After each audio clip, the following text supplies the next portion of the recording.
Au nom du Père et du Fils et du Saint-Esprit. Amen.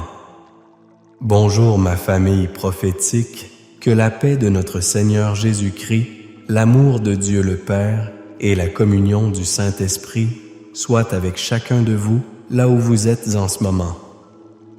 Je sens une onction si spéciale aujourd'hui, une onction de paix et de réconciliation. Avant même de commencer, je veux prier pour toi. Je veux te couvrir, toi, ta maison, tes enfants, ton mariage, tes pensées sous la protection puissante du sang de l'agneau. Père céleste, au nom de Jésus, je te demande maintenant de déployer un dôme de protection sur chaque personne connectée. Je déclare que le sang de Jésus, ce sang qui parle de meilleures choses que celui d'Abel, ce sang qui crie miséricorde, qui crie pardon, qui crie protection, couvre maintenant ta vie. Je couvre tes émotions. Je couvre tes finances. Je couvre ta santé. Aucune flèche de l'ennemi, aucune parole de malédiction, aucune accusation ne peut pénétrer ce bouclier divin. Viens, Esprit Saint. Viens, Consolateur. Viens, Esprit de vérité. Nous t'invitons dans cet instant. Prends le contrôle de mes paroles, mais surtout prends le contrôle de chaque cœur qui écoute. Je veux prier spécifiquement pour toi qui te sens déchiré, pour toi qui vis dans la tourmente d'une relation brisée. Peut-être est-ce avec un parent, un enfant, un conjoint, un ami cher. Le poids de l'amertume, de la rancœur, de la tristesse est lourd. La parole de Dieu nous dit dans Colossiens 3, verset 13, « Supportez-vous les uns les autres, et si l'un a sujet de se plaindre de l'autre, pardonnez-vous réciproquement. De même que Christ vous a pardonné, pardonnez-vous aussi. » Je sais que c'est difficile. Je sais que la blessure est profonde.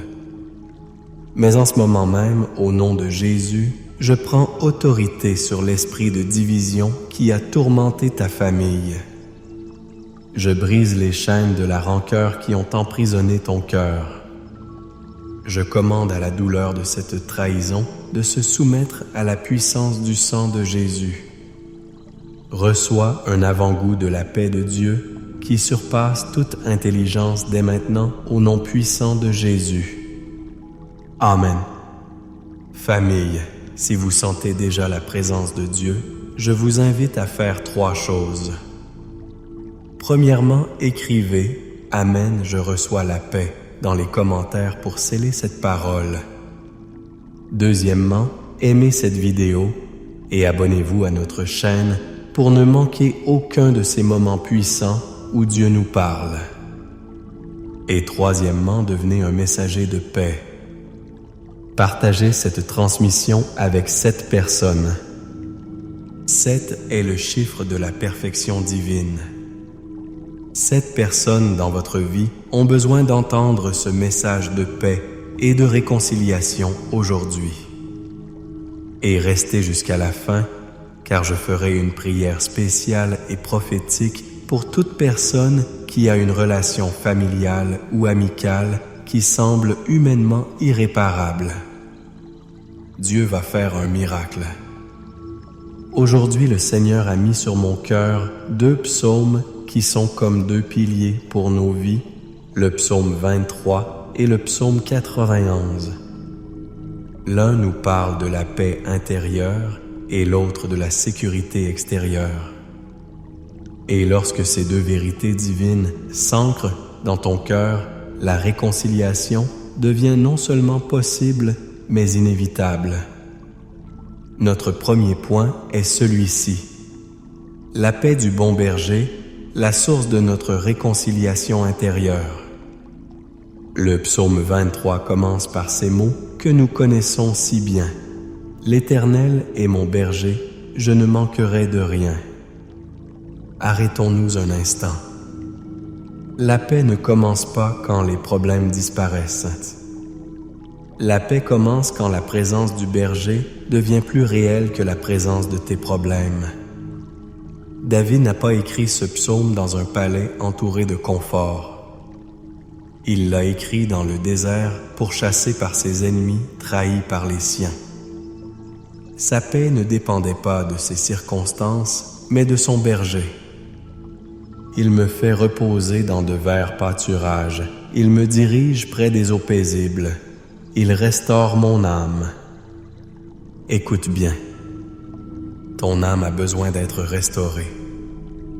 Les blessures, les paroles dures, les déceptions, tout cela a laissé des cicatrices sur ton âme. Tu essaies peut-être de pardonner, de te réconcilier, mais tu le fais avec une âme blessée et c'est pourquoi c'est si difficile. Tu as besoin de laisser le bon berger te conduire près des eaux paisibles. Cela signifie prendre du temps seul avec lui, loin du bruit du monde, loin des voix qui t'accusent ou qui te rappellent la douleur. C'est dans ce silence, dans sa présence, que tes forces sont renouvelées et que ton âme est guérie. La réconciliation avec les autres commence toujours par une réconciliation avec soi-même, et cette réconciliation n'est possible que lorsque notre âme est restaurée par le berger. Et puis David dit cette phrase extraordinaire: « Quand je marche dans la vallée de l'ombre de la mort, je ne crains aucun mal, car tu es avec moi. » La vallée de l'ombre de la mort n'est pas seulement la fin de la vie. C'est la mort d'une relation, la mort d'un rêve, la fin d'une amitié. C'est un lieu sombre, un lieu de solitude et de peur. Et la promesse n'est pas que nous n'entrerons jamais dans cette vallée. Non! La promesse est que même là, dans le noir le plus complet, il est avec nous. Sa houlette et son bâton nous rassurent. Sa présence est la lumière qui dissipe la peur. Comment peux-tu te réconcilier si tu as peur? Peur d'être blessé à nouveau, peur d'être rejeté, peur que rien ne change. La présence du berger bannit la peur. Il te donne un courage surnaturel pour faire le premier pas, pour tendre la main, non pas parce que l'autre personne le mérite, mais parce que ton cœur est en paix, sachant que le berger te protège. Je me souviens d'un homme dans notre communauté. Son fils unique était parti de la maison après une dispute terrible. Des années de silence. Le cœur de ce père était brisé. Il vivait dans cette vallée de l'ombre de la mort. Chaque jour, il était rongé par la colère, la culpabilité et le chagrin. Il voulait appeler son fils, mais la peur et l'orgueil le paralysaient. Un jour, pendant la prière, il a crié à Dieu, « Seigneur, je ne peux plus, sois mon berger. » Il a commencé chaque matin, non pas en pensant à son problème, mais en méditant sur le psaume 23. Lentement, surnaturellement, la paix de Dieu a commencé à remplir son cœur. La peur a reculé. Un jour rempli de cette paix qui n'avait aucun sens humain, il a pris son téléphone. Il n'a pas appelé pour accuser, mais pour dire simplement « Mon fils, tu me manques, je t'aime ». Ce fut le début d'une longue mais miraculeuse réconciliation. Ta paix ne viendra pas après la réconciliation. Ta paix est l'arme qui rend la réconciliation possible. Notre deuxième point est la sécurité sous ses ailes, la forteresse pour notre réconciliation extérieure. Si le psaume 23 est notre paix intérieure, le psaume 91 est notre protection extérieure. C'est notre déclaration de foi face à un monde hostile. Il commence ainsi: « Celui qui demeure sous l'abri du Très-Haut repose à l'ombre du Tout-Puissant. » Le mot-clé ici est « demeurer ». Ce n'est pas une visite du dimanche. C'est une résidence permanente. C'est faire de la présence de Dieu ton habitation. Quand tu vis là, tu reposes à l'ombre du Tout-Puissant. Pourquoi est-ce si important pour la réconciliation? Parce que lorsque tu as été blessé, ton réflexe naturel est de construire des murs. Des murs de silence, des murs de colère, des murs de méfiance pour te protéger. Mais ces murs qui sont censés te protéger deviennent ta prison. Ils t'isolent et empêchent la guérison. Empêchent la guérison. Dieu te dit aujourd'hui, arrête de construire tes propres murs fragiles, viens demeurer dans ma forteresse imprenable. Le psaume 91 dit: Je dis à l'Éternel mon refuge et ma forteresse mon Dieu, en qui je me confie. Car c'est lui qui te délivre du filet de l'oiseleur de la peste et de ses ravages. Il te couvrira de ses plumes, et tu trouveras un refuge sous ses ailes. Visualise cette image. Un oiselet fragile sans défense. Quand le danger approche, il ne combat pas. Il court se cacher sous les ailes de sa mère. C'est un lieu de chaleur, de sécurité absolue. C'est ce que Dieu veut être pour toi. Le filet de l'oiseleur, ce sont les pièges que l'ennemi tend pour te faire tomber, les paroles manipulatrices, les situations conçues pour te faire réagir avec colère et amertume. La peste, ce sont les atmosphères toxiques, la calomnie, la médisance. Dieu te promet de te délivrer de tout cela. Lorsque tu es enraciné dans cette sécurité, tu peux aborder la réconciliation d'une position de force, pas de faiblesse. Tu n'as plus peur de ce que l'autre personne dira ou fera parce que ta sécurité ne dépend pas de sa réaction, mais de la promesse de ton Dieu. Tu peux pardonner librement car tu sais que Dieu est ton justicier. Tu peux tendre la main car tu sais que même si elle est rejetée, tu restes en sécurité sous les ailes du Tout-Puissant. Tu n'as rien à perdre car ton identité, ta valeur et ta sécurité sont en lui, pas dans l'approbation des autres. Pensez-y. David, l'auteur de tant de psaumes, a été trahi par le roi Saül, par son propre fils Absalom.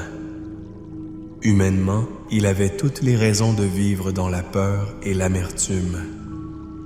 Mais il a choisi de demeurer sous l'abri du Très-Haut. C'est ce qui lui a donné la force de pardonner, de pleurer pour ses ennemis et de continuer à diriger avec un cœur selon Dieu. La sécurité que Dieu t'offre n'est pas une simple émotion, c'est une position spirituelle. C'est de cette position que les miracles de réconciliation naissent.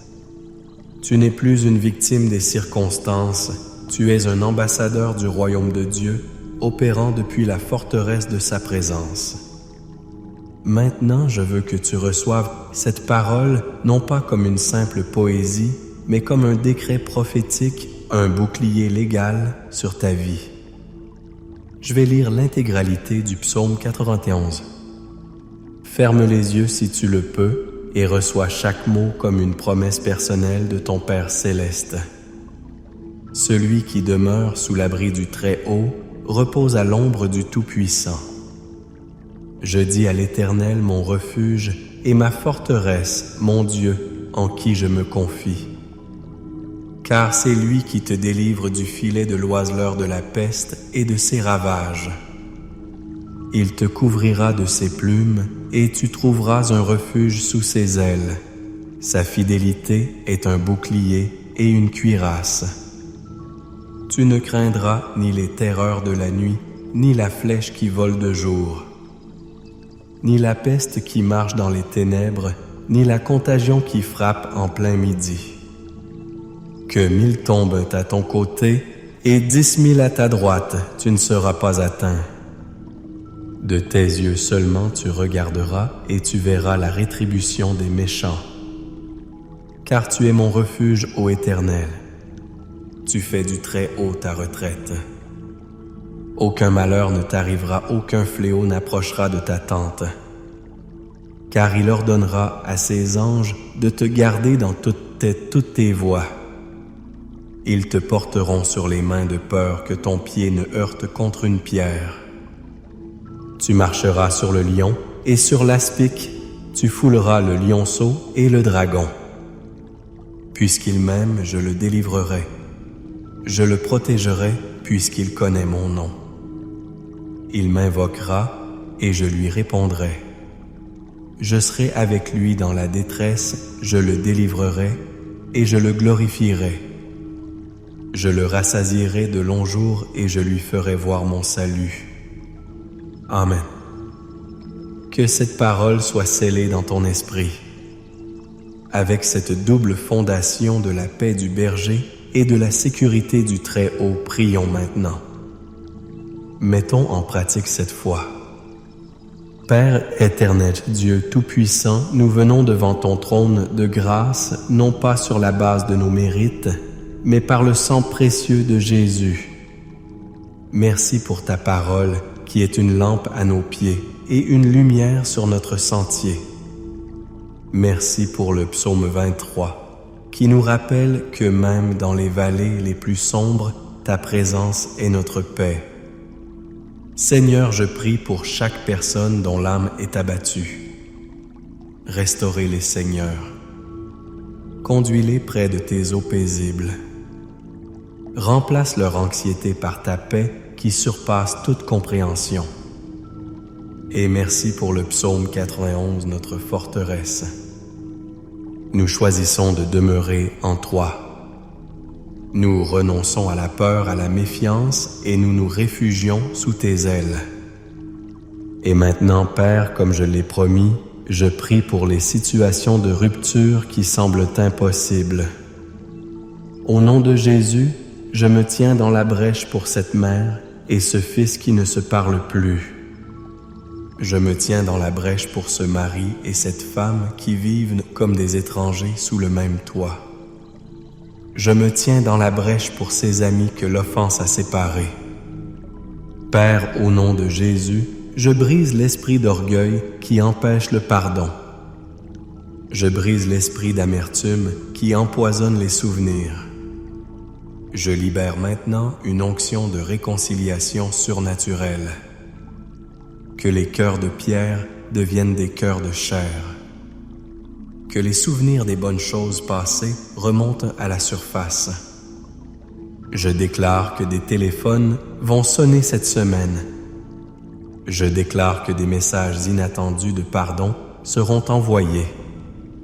Je déclare que des portes qui étaient fermées à double tour vont s'ouvrir par ta main souveraine. Fais ce que l'homme ne peut pas faire, Seigneur. Et je veux étendre cette prière. Je prie pour la restauration complète de ta famille. Chaque mariage qui est attaqué, je le couvre du sang de Jésus et je déclare la réconciliation et le renouvellement de l'amour. Pour chaque enfant qui s'est éloigné, je déclare qu'il reviendra à la maison physiquement et spirituellement comme l'enfant prodigue. Je prie pour une percée financière dans ta vie. Je brise l'esprit de manque et de pauvreté. Je déclare que les écluses des cieux s'ouvrent sur toi, que tu es la tête et non la queue, que tu prêteras et que tu n'emprunteras pas. Reçois des idées créatives, des promotions inattendues, des annulations de dettes au nom de Jésus. Je prie pour la guérison divine. Pour chaque personne qui lutte contre la maladie, la douleur chronique, un diagnostic effrayant. La parole dit que par les meurtrissures de Jésus, nous sommes guéris. Je commande à chaque cellule de ton corps de s'aligner sur la parole de Dieu. Esprit de maladie, je te lie et je t'ordonne de quitter ce corps maintenant au nom de Jésus. Sois guéri. Enfin, je déclare ta victoire dans le combat spirituel. Toute arme forgée contre toi, contre ta famille, contre ton ministère, sera nulle et sans effet. Je déclare que tu es plus que vainqueur par celui qui t'a aimé. Reçois cette parole. Marche dans la paix du berger. Demeure dans la sécurité du Très-Haut. Et sois un agent de réconciliation partout où tu iras. Maintenant, reçois cette bénédiction finale. Que l'Éternel te bénisse et te garde. Que l'Éternel fasse luire sa face sur toi et t'accorde sa grâce. Que l'Éternel tourne sa face vers toi et te donne la paix. La paix dans ton cœur, la paix dans ta maison, la paix dans tes relations. Au nom du Père, du Fils et du Saint-Esprit. Amen et Amen. Allez dans sa paix, famille.